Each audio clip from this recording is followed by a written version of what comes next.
go to the cloud. All right. Yeah, so first, just to remind you, the second test is going to be on May 11th. And test 2, it's on May 11th. And of course, the final, it's on May 23rd. And as I said, I mean, if you finish the material before May 11th, then we're going to just do a review, okay? I guess we're going to review everything because the final is supposed to cover everything, you know, both the first and the second test. So, yeah. All right. So let me do one more example of section 8.1. So, so this is about subsection 8.1, estimating mu, the population mean, when sigma, the standard deviation, is known. So I'm gonna remind you again the idea here. So the problem is, we said, like in real life, like in general, it's very hard, you know, to get the measurement of entire population, right?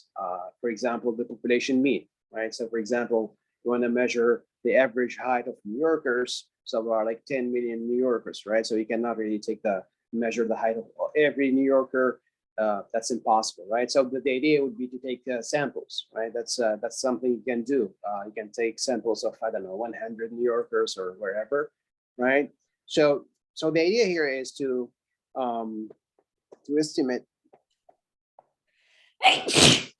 bless you, the population mean, mu,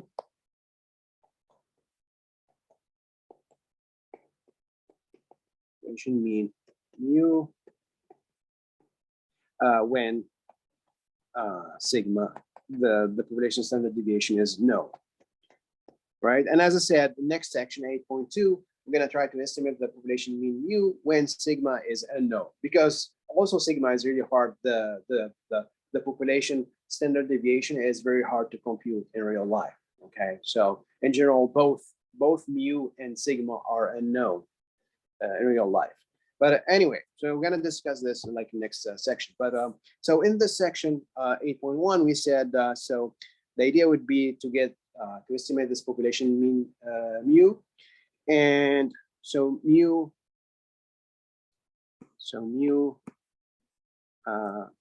belongs to the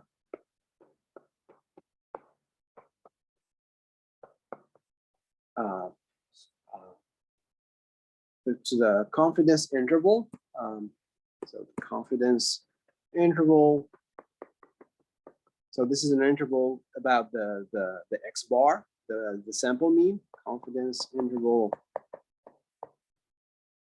X bar minus E and X bar plus E. So X bar, that's where X bar, of course, that's the sample mean. So you have a sample of size N, right? So the X bar, that's the sample mean. And E,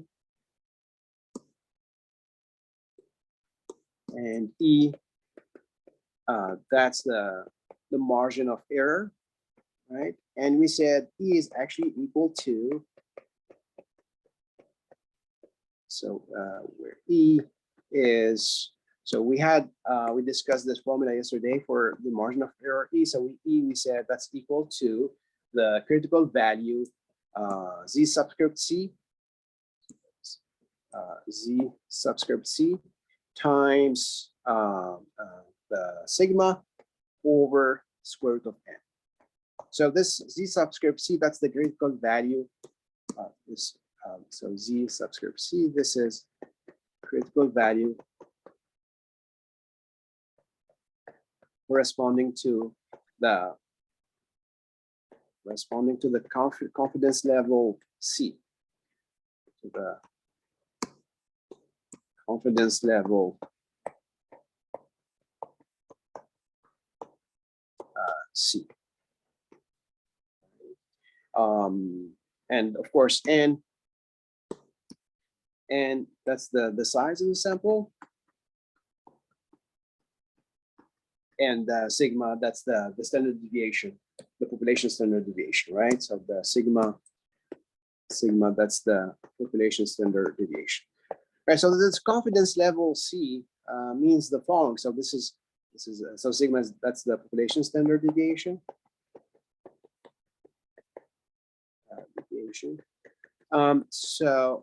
So what does it mean, the C? So what's the interpretation of the C? So the C, that's the probability that, so interpretation of C, the confidence level.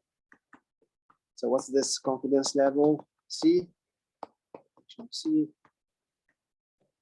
So C is actually equal to the probability that mu belongs to the confidence interval.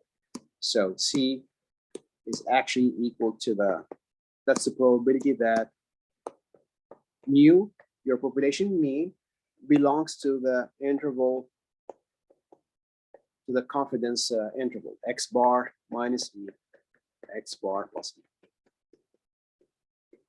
Okay. So C, it's a probability, right? And we say we want C to be close to 1, right? Because you want to make sure that your population mean belongs to or is in the interval X bar minus E, X bar plus E, right? So yeah, so that's how we get this estimation of the population mean. So the estimation means you're gonna find an interval, right? This confidence interval, and your population mean mu would belong to this confidence interval, right? All right. So anyway, so we discussed, I think, 1 or 2 examples yesterday. So let me do one more example. And again, it's just the steps are kind of clear here. So let's do an example exercise. This is exercise 19, page 383. Okay.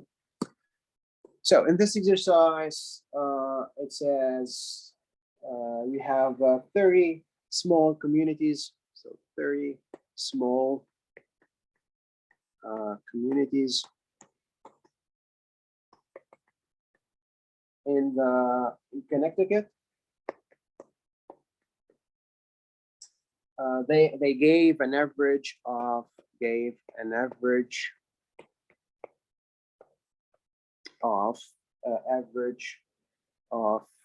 so X bar is equal to 138.5 of so reported cases of larceny per year.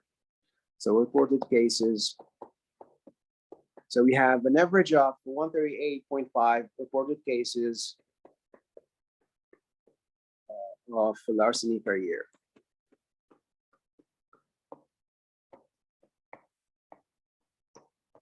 Right. So we have this sample of 30 small communities, right? And they gave us this sample mean or sample average X bar of 138.5 reported cases, right, of larceny per year. So we suppose that sigma, the population standard deviation, is known. So assume that sigma is equal to 42.6 cases per year. And as I said, so in real life, it's really hard to compute the sigma. Okay, so but we're gonna just suppose here that we know this sigma, the population standard deviation. So the question is, let's say you want to find. So we want to find 95% confidence interval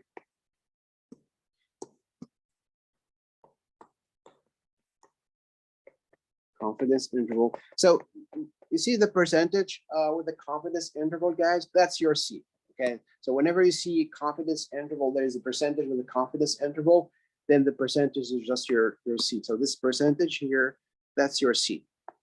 Okay, that's your confidence level, right? This is your confidence level. So wherever you have as a percentage with a confidence interval, that's your confidence level, C. That's your confidence level. Anyway, so we want to find a 95% confidence interval for the population mean annual number of reported larceny cases in such communities. So we want to find 95% confidence interval of for the population mean. So when you say population mean, of course, we mean mu.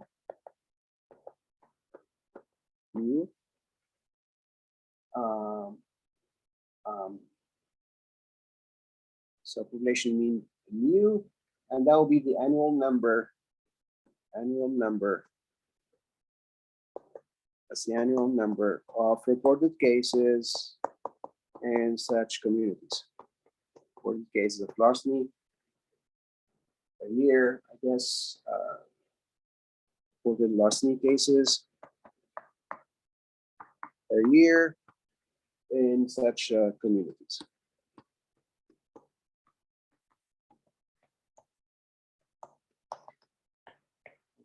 So here in such communities, guys, we mean, of course, we take all the small, let's say all small communities in Connecticut, right? Not just the, so here we have a sample of 30 small communities, right? But for the population mean, you need to take all the small communities in Connecticut, right? It's not just 30. All right, so you want to find this confidence interval, right? So the confidence interval, we mean by the confidence interval, we mean the X bar minus E, X bar plus E, right? That's what I mean, what we mean by the confidence intervals. So confidence interval, that's X bar minus E, X bar plus E. All right, so in this X bar plus E, X bar minus E, the X bar, the sample mean, it's given, right? The X bar, as you can see, it's given in the problem, right? So X bar usually is given in the problem. So like here, it's 138.5 reported cases. So X bar is given. So the problem is to compute the E, right? The margin of error E, right? So the first step and the main step is to compute the E. Compute the margin of error E, okay?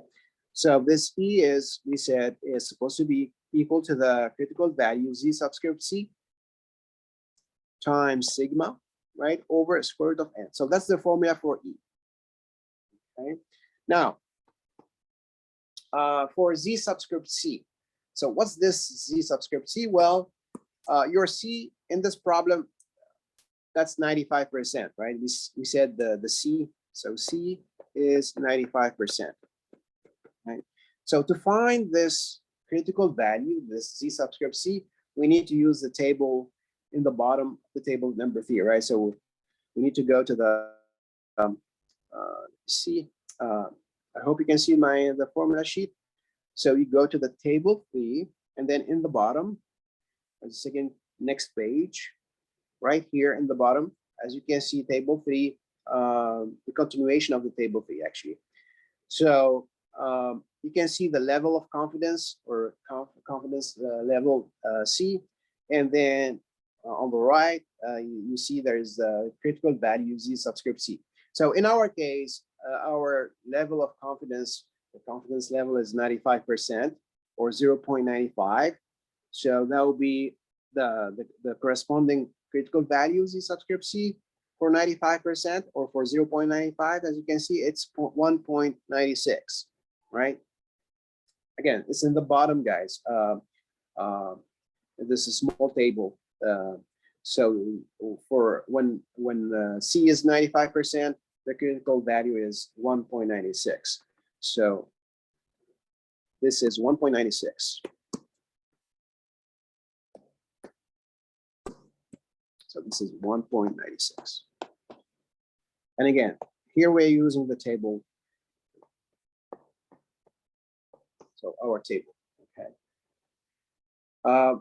Times sigma. Sigma is given. So sigma is, we assume that sigma is 42.6. So sigma is 42.6. So times 42.6 times 42.6.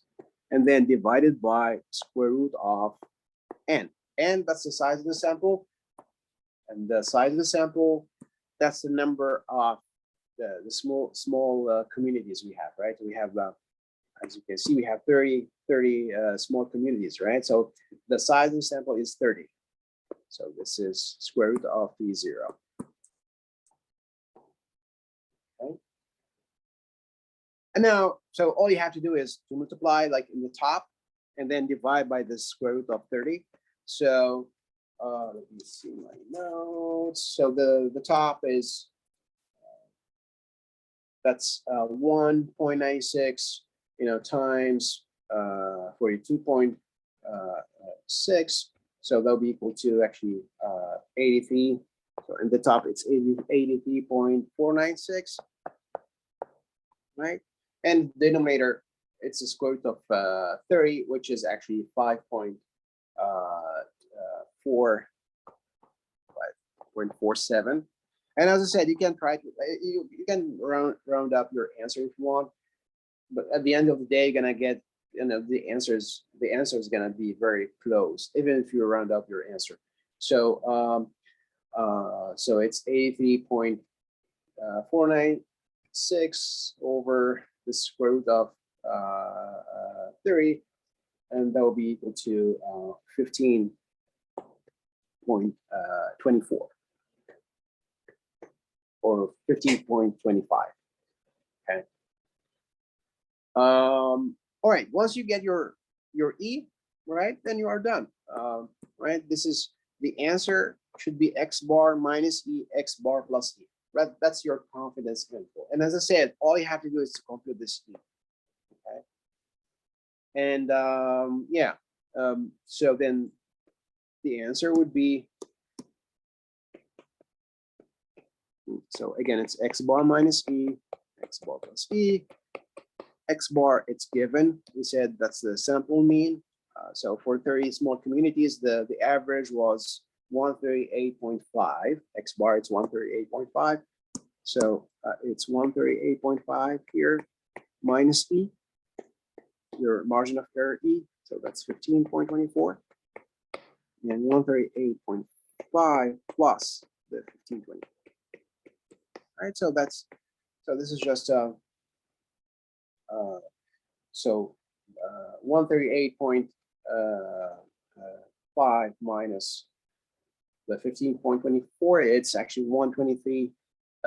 So this is 123 point 20, I guess 26. And then here it's 150.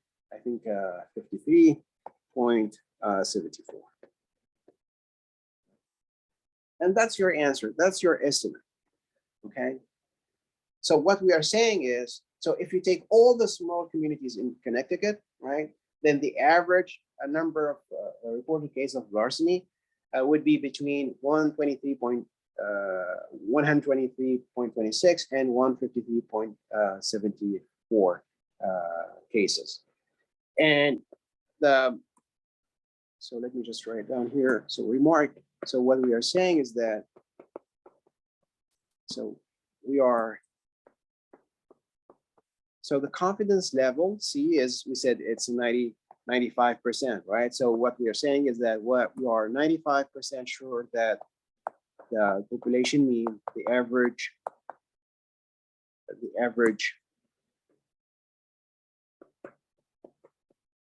population average or population mean average of reported cases of larceny per year, mu is actually between 123 point, I don't need the parenthesis, so it's between 123.26 cases and 153.74 cases. Okay. Again, this is just a remark. This is just a, I'm trying to explain the interpretation of the answer. Okay. So that's what we are saying here by this interval. Any questions so far, guys? So again, whenever you see like in the problem, so you see like confidence interval and the sigma, this is very important, of course. The sigma is known, so sigma is given, right? Like here, as you can see, like in this exercise, it says, well, assume sigma is equal to, etc., 42.6, right? So sigma is known in this case, okay? So if you see sigma is given, if your sigma is given and you have to find this confidence interval, then you have like basically, just it's basically one step, right? All you have to do is to compute this margin of error E. Once you have your E, then, well, here as a second step, you have to evaluate your interval, which is x bar minus E, x bar plus E.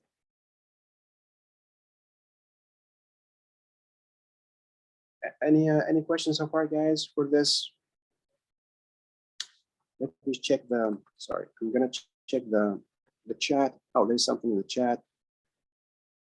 Oh, Jessica, you're here. Okay, I got you. Thank you. Professor, so all this information, like yes. when you give us the test, you're going to be giving us sigma and all the stuff in the question? Yes, yeah, of course. Okay. Yeah, so again, if you see like if the problem is about confidence interval, right? Here we are saying we need to find confidence interval, okay? So if you see the word confidence interval and your sigma, you see there's a sigma it's given, then that's all you have to do here. You have to compute this E, right? This margin of error E, and then evaluate this x bar minus E, x bar plus E. Okay. So, all right. So I would say the key word here is the confidence interval. If you see confidence interval, well, actually, we're going to have like two cases. The first case when sigma is known, like in this example, and the second case is when sigma is unknown. It's not given, right? So that will be the next section. Oh gosh. All right. Okay. Yeah. Well, but I think in real life, in general, this sigma is unknown. I mean, as I said, it's very hard in real life to get like measurement of like the entire population. That's kind of impossible in general. Yeah. You can have a lot of questions like this on a test. Just one, right, for each section? Yeah, just one. Yeah, of course. Thank God. Yeah, just yeah. All right. Of course. Because you know what, I gotta work on like the section before this a little bit because I was struggling a little bit with the last pages of the homework. But I think once I get that down, I'll be able to be more comfortable with this. Yeah, I think the next homework is gonna be about this chapter 8 anyway. So. Oh, we got homework this week? Yeah. Okay. Yeah. So we have this section, and then yeah. So we are actually done with this section. This is very short section, right? It's just yeah. So we are done with this 8.1. So then we can move to the 8.2. So as I said, in the 8.2 this is when your sigma is unknown, right? It's not given. Okay. All right, and I would say it's not really hard, but we'll see anyway. So we're gonna try to estimate the population mean, the mu population mean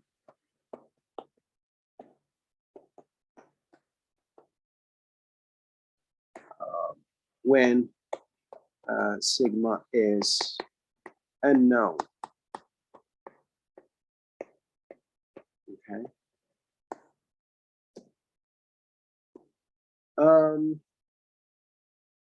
So as I said, when the population mean is unknown, I mean very often the sigma is unknown too. Okay. As I said, it's really hard to find measurement or to get measurements of the entire population. So in real life, in general, when when mu is unknown, when the population mean is unknown, when mu is unknown, then the sigma is unknown too.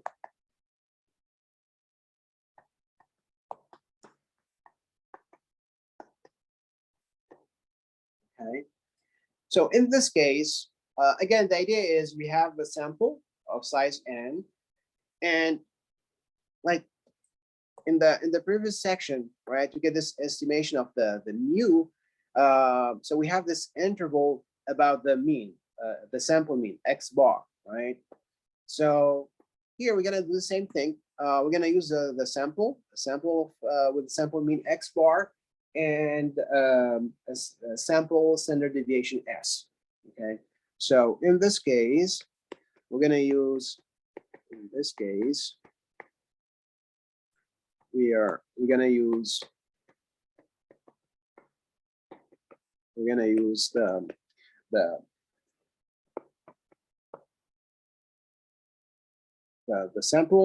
the sample mean X bar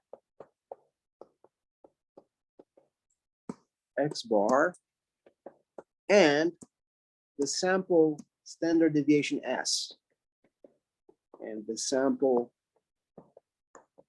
standard deviation S.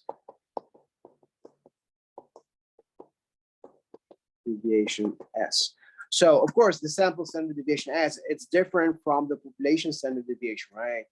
It's the same for the same reason. The mu, the population mean, is different from the sample mean. Okay, they don't have to be the same, right? All right, so the hypothesis here, so what we're gonna do is the following. So, the definition.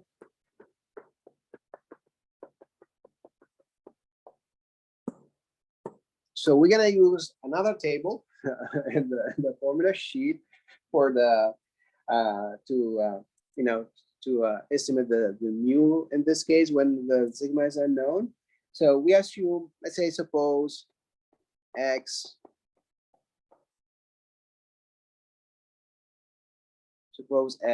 has a normal distribution with mean mu, of course, unknown, population mean, of course, I mean population mean here, with population mean mu, unknown, right? Now we take a sample. We take a sample of size n. So for the sample of size n, with sample mean X bar,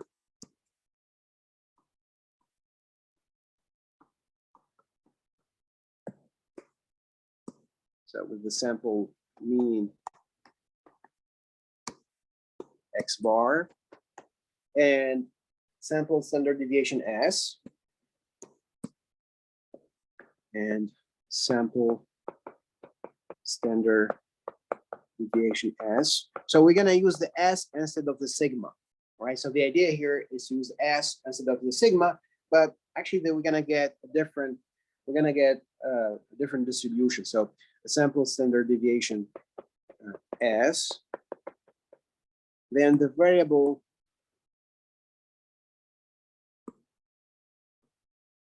S, then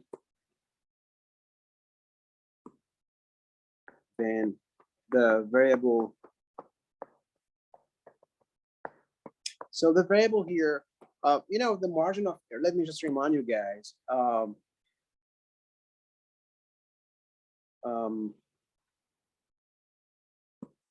when you have a normal distribution, right? And you have a normal distribution and you want to convert, your X to, or your X bar to Z, then the formula is of the form, if you want to convert X bar to Z, it's X bar minus mu over, sigma over square root of n, right? So this is the formula when, to convert X bar to Z. But we use this when, your sigma is, the sigma is known, right? Your sigma is known. But in our case, the sigma is unknown. So instead of sigma, we're going to use S.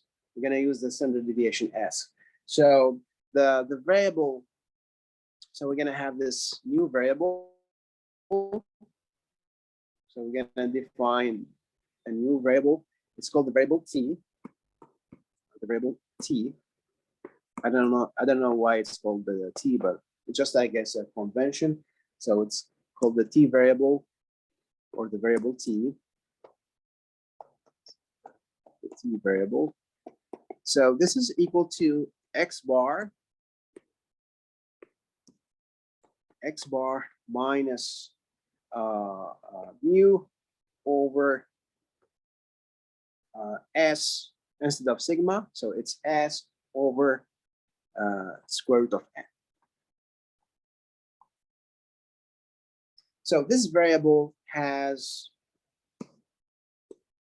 so follows a distribution called it's called the student t distribution. I don't know why it's called the student t distribution, but anyway, so this is called, so has what we call a student t distribution. So this is like, you know, you have like a normal distribution or binomial distribution. So this variable t actually follows what we call this the student t distribution. So this is a student t distribution with, which depends on the size of the sample n. So with degree, we say it's with a t has a degree of freedom with degree of freedom equal to n minus 1. So this is a new distribution. So this is you know, like we had the binomial distribution or normal distribution. So this is a new distribution. It's called the student t distribution. And as I said, the problem here is because your sigma is unknown, then we're gonna use the s. As I said, we're gonna use the s and instead of sigma, right? The s, that's the sample standard deviation. So, all right. So the goal here, of course, is to want to find. So the goal is, so we want to so we want to find, of course, a confidence, find a confidence interval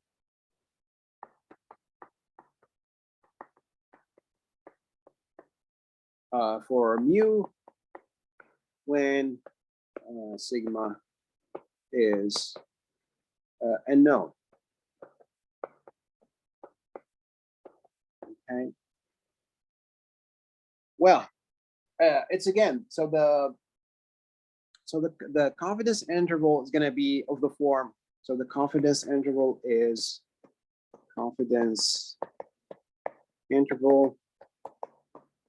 again, it's given by, you know, x bar minus e, the same thing as we had before in the previous section, x bar plus e, right? Now the e, of course, that's the margin of error. So e, this is the margin of error. But the thing is, to compute this e, because we don't know the sigma, right? So we have a different formula for e. So e here would be equal to, so e is going to be equal to, so instead of this z subscript c, we're going to have t subscript c. So this t, this is your t variable, times s, so multiplied by s times s, that's the sample standard deviation. So, you know, in the previous section, we had the z subscript c, right, times sigma, but sigma is unknown. So instead of multiplying by sigma, we're gonna multiply by s, the sample standard deviation. So times s, times s, and again, it's divided by square root of n. Okay. So this would be your margin of error. So the difference between this and this case, between this section and the previous section, as I said, because sigma is unknown, so instead of And in margin of error, instead of multiplying by sigma, we're going to multiply by S. That's the sample standard deviation, right? And instead of using the critical value Z subscript C, which is the variable of the standard normal distribution, we're going to use this variable T, which is the variable of the student T distribution. Okay, so we are using different distribution here. Anyway, so now how do we find this T subscript C? So question.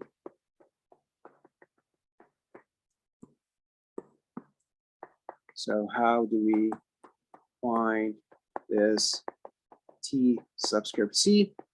So it depends on C, of course. For example, let's say we have, let's say I want to find T subscript C when C is, let's say, 90%. Okay, and here actually for this T subscript C, you're gonna need the sample, the size of the sample n. So there's this degree of freedom. We said it's equal to n minus 1. So let's say you want to find this T subscript C when C is 90% and degree of freedom.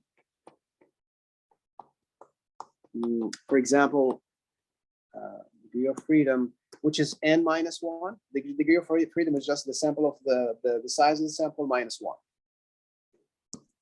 Degree of freedom, that's n minus 1. And let's say n minus 1 is equal to, let's say you have a sample of size 9. So let's say it's 9 minus 1 is equal, which is equal to 8, of course. So here we have a sample of size 9, right? We have a sample of size 9. Okay, so the degree of freedom is just your size of the sample, the size of your sample minus 1. It's just n minus 1. So you have a sample of size 9. Degree of freedom is 9 minus 1, which is 8. All right.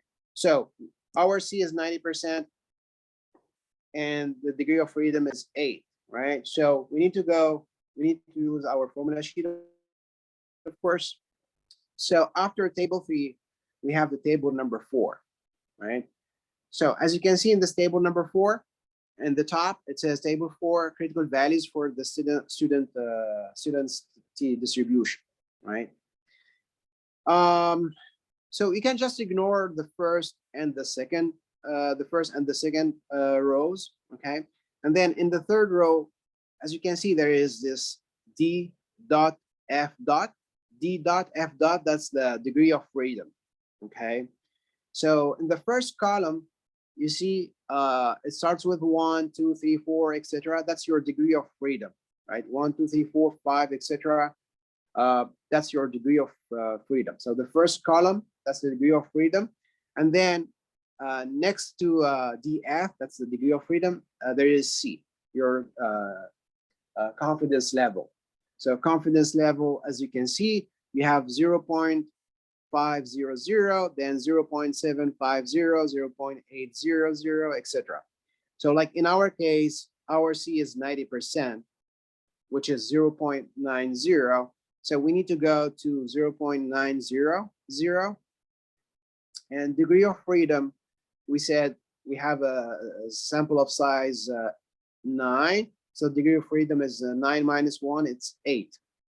So then we need to go to 8. Degree of freedom, DF, is 8. And C is 90%, which is 0.900. So the answer, as you can see, it's 1.860. Right? So what I'm saying again, guys, here, so this is table number 4. So we need to use table 4. This is students T distribution.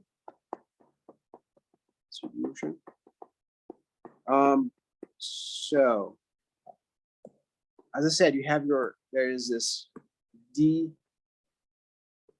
dot f dot, that's a degree of freedom. Okay, and then we have like a first column, you have 1, 2, 3, 4, 5, 6, etc. And in our case, the degree of freedom is 8 because we have, let's say, we have a sample of size 9. So degree of freedom is 9 minus 1, which is 8. So we need to go to 8 right here. And next to the degree of freedom, you have your C, the confidence level. So confidence level, you have like 0.500. Then there is, I think, 0.750, right? Let me see. Yeah, 0 point next to C. We have in the third row. Like, you can ignore the first and the second rows, guys. So we have 0.500, 0.750, etc. So here we have like 0.800, and then etc. In our case, confidence level, it's 90%. 90%, that's 0.% that's division by 100. So 90 over 100, that's 0.9, which is the same as 0.900. So our confidence level, it's 0.900. So we need to go to 0.900. So that will be our confidence level. This is our confidence level, C. The degree of freedom is 8.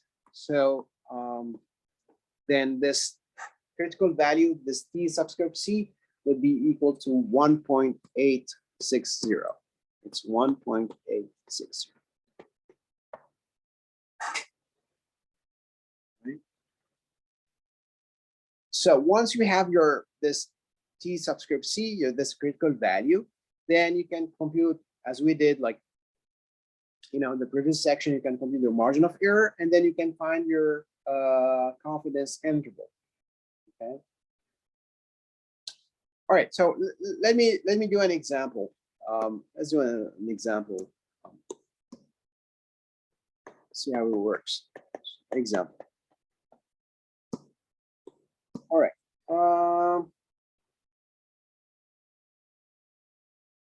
So let's say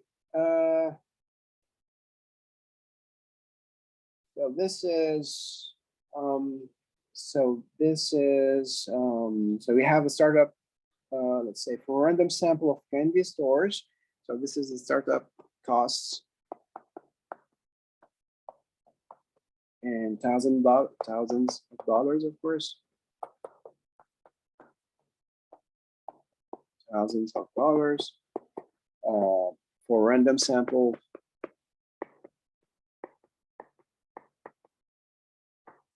of candy stores, stores. Okay. So we have like 9 candy stores. 9 candy stores. So for the first candy store, the costs are $95,000, I guess. Next, we have $173,000, and then 129. We have 95, 75, $94,000, 116, 100, and then 85. Okay. So as you can see, we have this sample of 9 candy stores.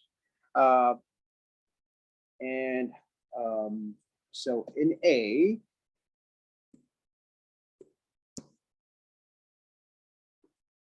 so let's say in A, you're gonna compute, you need to compute the sample mean. Compute the sample mean. And the standard sample mean X bar, of course, X bar. And standard deviation S. Deviation S. Okay. So we discussed this, of course, X bar. If you have a sample we know how to compute X bar, and we know how to compute the standard deviation of a sample. Just to remind you the formula, so for X bar, so all we have to do is just to take the sum of all the values, right? So we take the sum of all the values over the size of the sample. We have so the size of the sample is n. So what we do is we take the sum of 95 with 173 plus 129, 95, 75, plus, etc. I'm gonna just probably use dots here. So plus 95,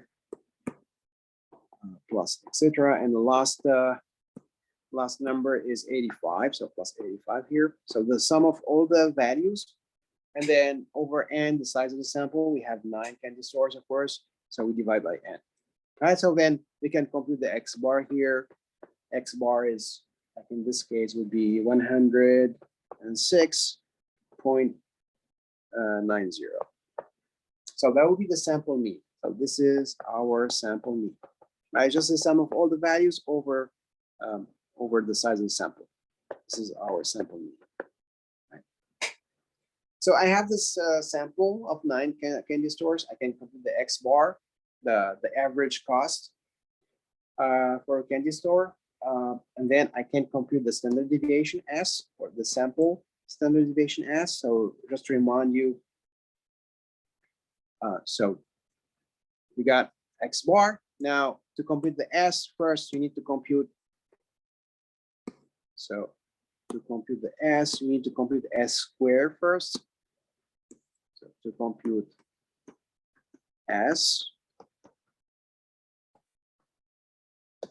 so as a first step, step 1, you need to compute S squared. S square. So I'm gonna just remind you how to compute the S square. So in this case, so S square is just you take the sum of X minus X bar square, and then the whole thing divided by n minus 1. So what we do is you take the first value, which is, for example, here 95. So we do 95 minus the X bar. The X bar is 106.90. So minus 106.90 square.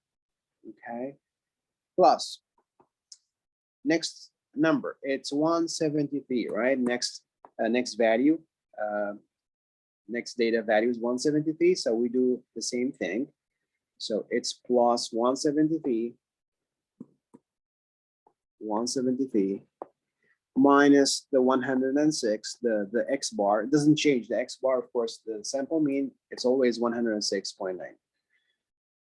So 106.9 square. Okay. You take the square of the difference. So first you need to compute the difference and then take the square, right? It's not the square of 106.90. It's the square of the difference. So first you compute the difference and then you take the square. All right, so plus, etc. So, so you do the same thing for all the data values. So plus next data value is, for example, is 129. So it's, plus 129 minus, again, the mean, 106.90, and then the square, plus, etc. Right, so we do, again, you do the same thing for all the data values in your sample, right? And then you divide by, and then you are supposed to divide by the whole thing by n minus 1. So n is, we have 9 candy stores, so we are supposed to divide by 8, right? 9 minus 1, that will be 8. All right, guys, so this is your S square. And again, we discussed this, I think, in the chapter 3, how to compute the standard deviation of the sample, the sample standard deviation. So so that's how we get the S square. And then the S is supposed to be the square root of S squared. Your sample standard deviation is just the square root of this S squared. And in this, so in this example, so the answer is actually $29,000, of course, 29.4. $29.4 thousand. All right, so anyway, so what we are saying is we have the sample, I can compute the X bar, the sample mean, right? The average, and then I can also compute my sample standard deviation, right? S. Now the question is, so what's new here is the next question. So B, let's say you want to find 90% confidence interval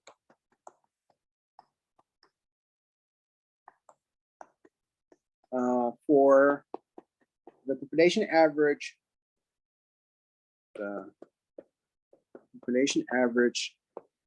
average costs, average.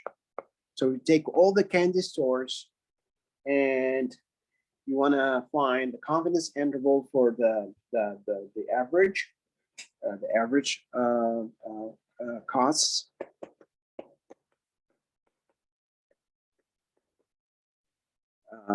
For candy stores, for all the candy stores.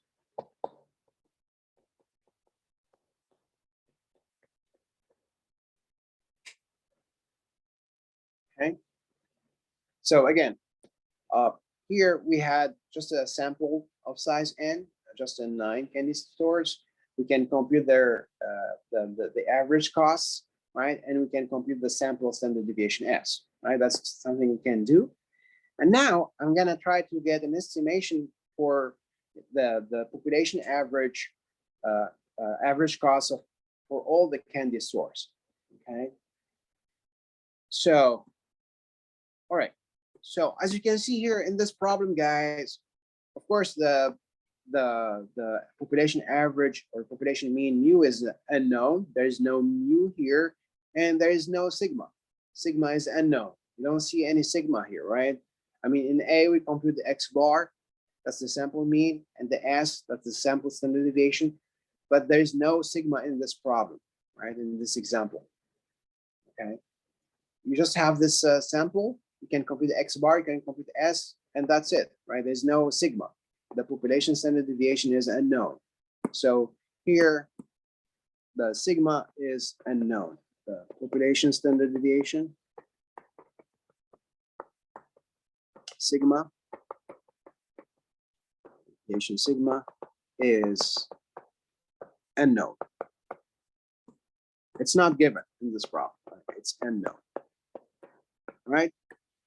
So if it's unknown, it's not given in this problem, so then we cannot, of course, use what we discussed in section 8.1, right?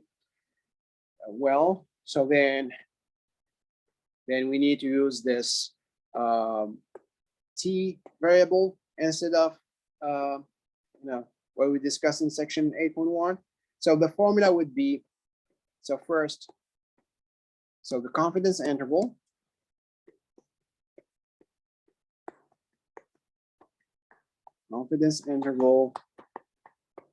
is, of course, it's always of the form x bar minus e, x bar minus the margin of error, x bar plus e. That's always your confidence interval. All right, so in this problem, the confidence level, C, confidence interval, the confidence level is this 90%, of course. That's your C. So confidence level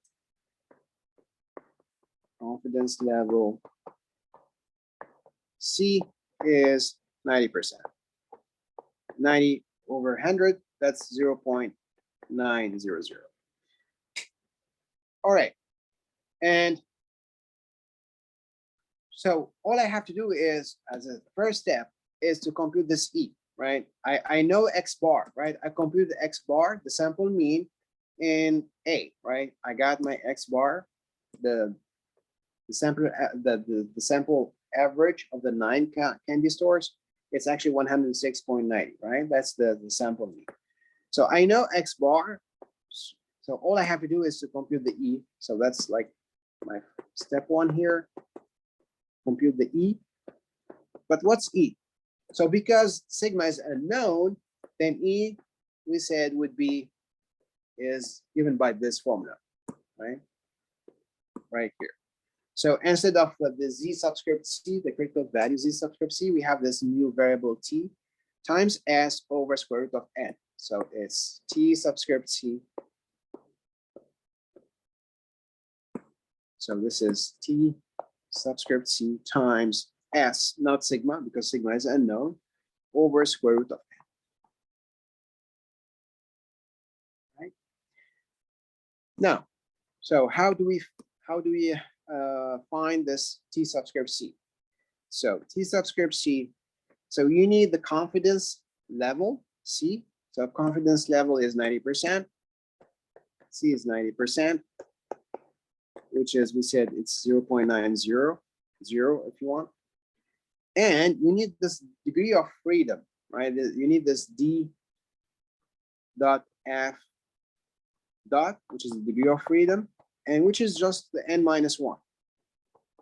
Degree of freedom,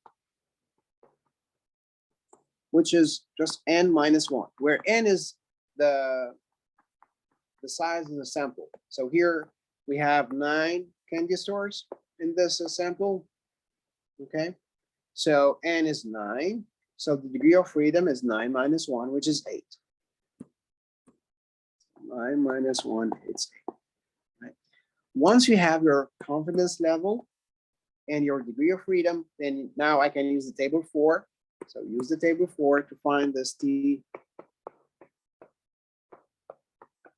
right? To find this T subscript C. So as I said, as we discussed in the example, the previous example, so my C is 0.900, 90%, and degree of freedom is 8.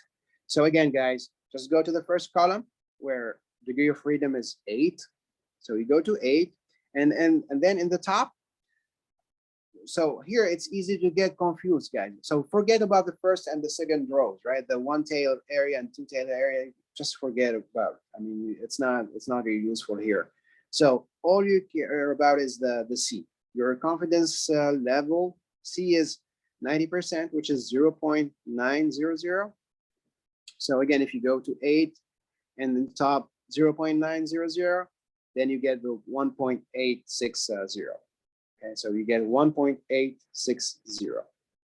So here, this is 1.860.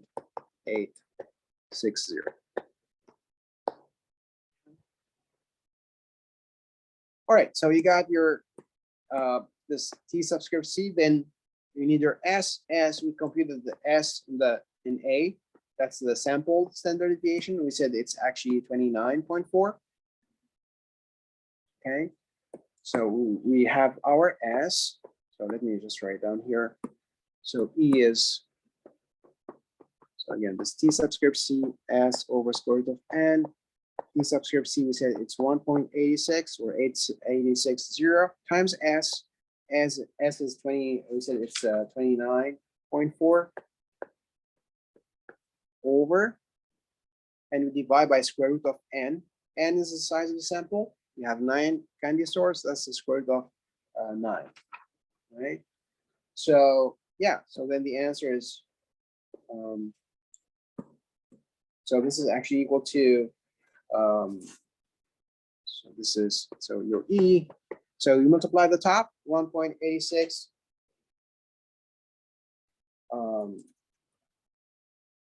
times the 29.4. So that will be equal, let me see my notes. So it's actually equal to, yeah, it's right here. It's actually equal to 54.684 over square root of 9. It's just 3 because 3 times 3 is 9. So square root of 9 is 3. And the answer would be 18, I think 18. So we divide by 3. So it's 18.20, I think 23. Yeah, 18.23. All right, so that's your margin of error. It's 18.23, and then so then you can step 2. So then the confidence interval,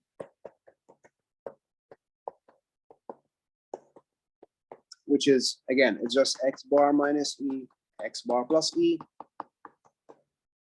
So that'll be equal to, so x bar, that's the sample mean. We computed the sample mean in A. We said it's actually equal to 106.90. So 106.90. So 106.90 minus E, the margin of error again, 18.23, and this is plus here. And here it's a plus. So yeah, so then that'll be equal to, let me see, it's 80, I think it's 88.67. And the right side, it's actually $125,000.13. Okay. Right, so that's your confidence interval. So what we are saying, guys, is that the average cost. So the interpretation here, our confidence level is 90%. So we are 90% sure that the average cost,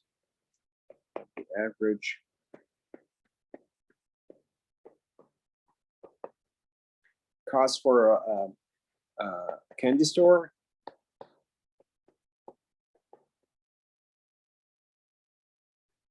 is actually between $88,000.67 and $125,000.13. So again, guys, it's very similar to what we did in the previous section. So we have the same, the formula for confidence interval. It's always x bar minus e, x bar plus e. The difference, of course, is how to compute this margin of error e, right? And because, you know, your sigma is unknown, so instead of sigma now we are using s, the sample standard deviation, right? And where we are using different variable than the normal standard distribution. So here we are using this student t distribution, right? So so you have just a different formula for this margin of error e, of course. Okay. All right, so let's do some problems from the textbook, unless we have any is there any questions so far, guys? Yes. Any questions so far? So yeah, so let me check the chat, see if there's any question in the chat. He's a true boy, I tell you that. I guess I have to mute someone. All right, guys. All right, so let's solve a problem from the textbook. So let's see. For example, we can do. So this is, yeah. Let's try. Actually, this example of the candy store is from the textbook. That will be exercise 16. So let's do exercise 14. This is exercise 14.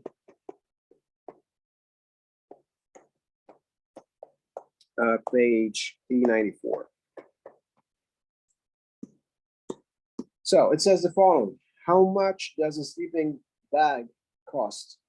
Okay, so that's the question, I guess, here. So how much the sleeping bag, oops,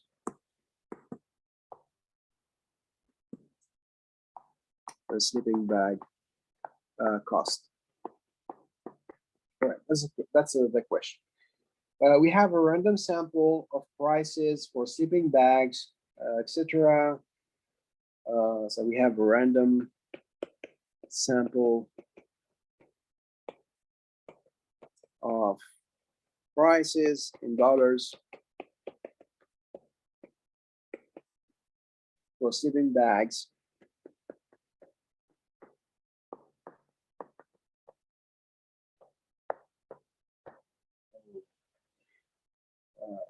Etc. So we have like how many sleeping bags? So we have 1, 2, 3, 4, 5, 6, 7, 8, 9, 10. So there are 20. We have a sample of size 20. So we have like, I'm gonna write down the numbers. So first sleeping bag is actually $80. Then you have 90. You have 100, 120, 75, 37, 30, 23, we have 100, 110, 15, 95, 105, 60, 110, 120, 95, 90, 60, and 70. Okay, so we have this sample of 20 sleeping bags, right? So 1, 2, 3, 4, 5, 6, 7, 8, 9, 10, 11, 12, 13, 14, 15, 16, 17. Is it 20 or 20? How many? 1, 2, 3, 4, 5, 6, 7, 8, 9, 10, 11, 12, 13, 14, 15, 16. Yeah, 20. All right, so what is it? So in A, it says the following. In A, it says you need to check that the mean, check that the sample mean X bar is equal to $83.75, and the sample standard deviation,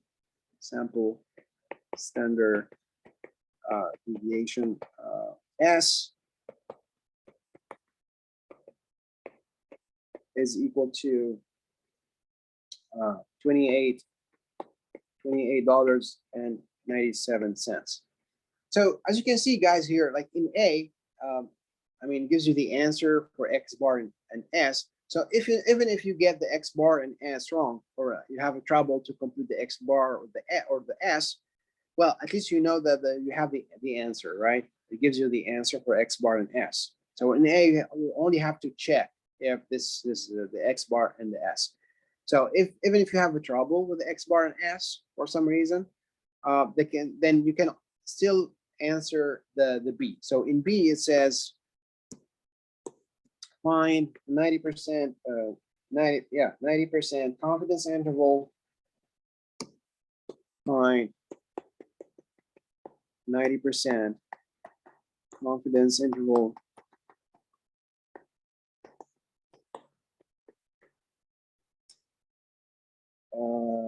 for the mean price, for population mean price mu of all summer sleeping bags, okay, of all, right? That's the population mean. So as you can see here in this problem, there is no sigma, right? Sigma is not given. The population standard deviation sigma is not given, so its sigma is unknown. We have the X bar, of course. There's this X bar. There's S, but there is no sigma, right? So sigma is unknown. Sigma is unknown, right? So if sigma is unknown, of course, then we to find this confidence interval, we're gonna need to use this section 8.2, right? So Anyway, so to answer A, I mean, again, A is just, we need to check if X bar is equal to 83.75, etc. So I'm gonna just remind you again, what's X bar? So X bar is supposed to be the sum of all the values, 80 plus 90 plus 100 plus etc. The last number is, or last data value is 70. And then you divide by the number of values or data values. So we have a 20, this is a sample of size 20. We have 20 data values. So we divide by 20, right? So we divide by 20. All right, and then the answer is supposed to be 83.75. Okay. Now, the standard deviation, the sample standard deviation, which is sometimes can be, not easy to compute, right? Because so for the sample standard deviation, first we need to compute. So step one, compute S square, which is supposed to be like sum of like x minus x bar square over n minus 1. Right. So what we do is we take the first value, which is 80, right? And you subtract the x bar. So 80 minus x bar, which is 83.75. And then take the square of the difference, plus next value, same thing. Next value is 90, right? So we take 90 minus, same thing, the x bar, which is the 83.75, right? You compute the difference and then you take the square, plus, etc. So we have to do this thing, do the same thing for all the data values and take the sum, okay? And then, right, this is actually a very long computation, I guess. So I guess like in the homework, guys, or in the test or in the final, the x bar and s, they're gonna be given. You'll see there is the x bar and you'll see there is the s, okay? So you don't really have to compute this x bar s because it can be sometimes very long. So like here, you need to divide by, so n minus 1, so that's 20 minus 1, which is of course 19. Anyway, so, and then as a second step, you're supposed to, so step number 2, your s would be the square root of s squared. And yeah, so the answer should be $28.97. All right. So you have your x bar, you have your s. Now the b, so which is, so the question b, which is I guess more interesting for us. So in b, we need to find 90% confidence interval. So 90%, that will be your confidence level. Your C confidence level, it's 90%.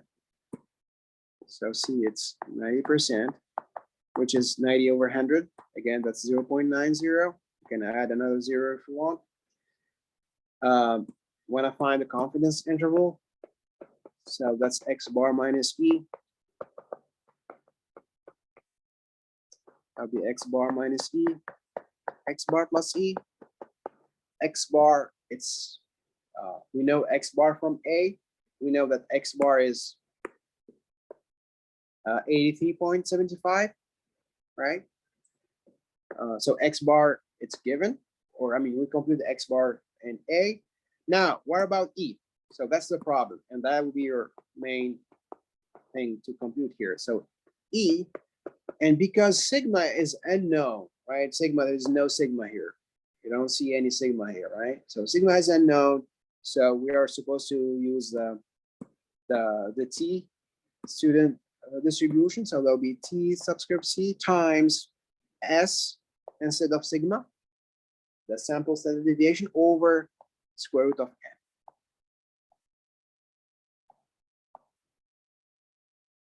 So we need to find this T subscript C. So T subscript C. The C, we said it's 90%, so 0.900. And we need the degree of freedom, right? Degree of freedom, that's n minus 1. And that's the size of the sample. Our sample is, the size of our sample is 20. We have 20 data values, right? 20 numbers. So that's 20 minus 1, that's 19. This is 20 minus 1, and that will be 19. So degree of freedom is 19, right? So in our table, we need to go to degree of freedom equal to 19. Degree of freedom is 19. So the first column, as you can see, so 1, 2, 3, 4, 5, etc. You go all the way down to 19, right? 19, and then in the top, you need your C to be equal to 0.900. And as I said, again, guys, just forget about the first two rows, right? Your C is 0.900. Degree of freedom is 19. So the answer, oops. So the answer would be, where is it? It's 1.729. So 1 point, so this T subscript C, or this critical value, it's 1.729. So again, guys, in the table, so here I using the table 4, of course, this is table 4. So again, there is this degree of freedom, and there is this confidence level.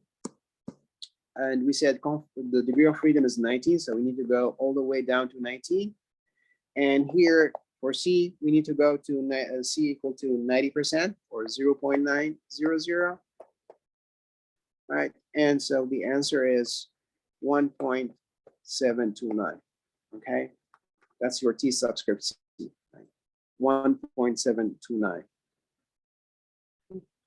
from this table 4. All right, so so we got our, so let me write down again this margin of error E. So it's T subscript C times S over square root of E. And so this T subscript C is, we just said it's 1.729. So in the top, we have 1.729 times S. That's the sample standard deviation. That's from A.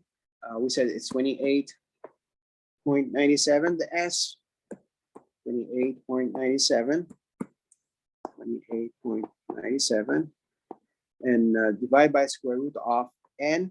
N, that's the size of the sample. We have 20 data values, so that's square root of 20. Right, so yeah, so then your E is just equal to, let me see, note. Well, I have the final answer, but I don't have the E. So the E is actually, let me see. All right, so it's 1.729 times 28.97. So that's 50.089, let's say, in the top, over square root of 20, right? Which is 4 point something. So this is square root of 20. So that would be equal to 11. So this margin of error, I think it's 11.20.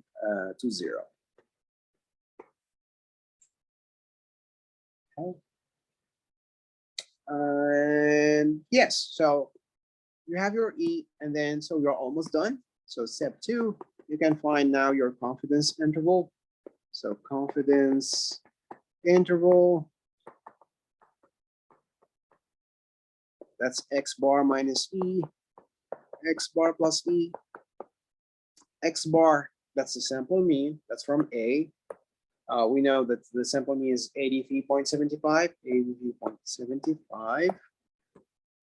This is 83.75 minus E. The margin of error is 11.20. And here it's 83.75 plus 11.20. Right, so then the answer confidence interval would be so 72 2, I guess, point 55, right? And this is 94.95. That's exactly the answer. Yeah, that's exactly the answer. Yeah. All right, guys. So this is, yeah. So that's the final answer. And again, so what we are saying here is that if you take all the sleeping bags, I don't know, like all the sleeping bags, then the average price would be. So we are 90% sure that the average price would be between the $72.55 and $94.95. Okay. So again, the interpretation here of the answer.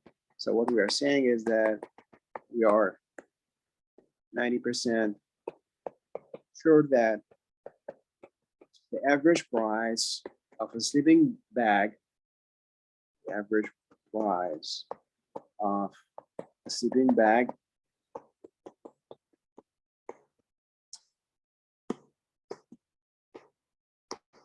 so we take all the sleeping bags, right, in all the stores. Sleeping bag is actually between it's supposed to be between $72.55 and $94.95. Right?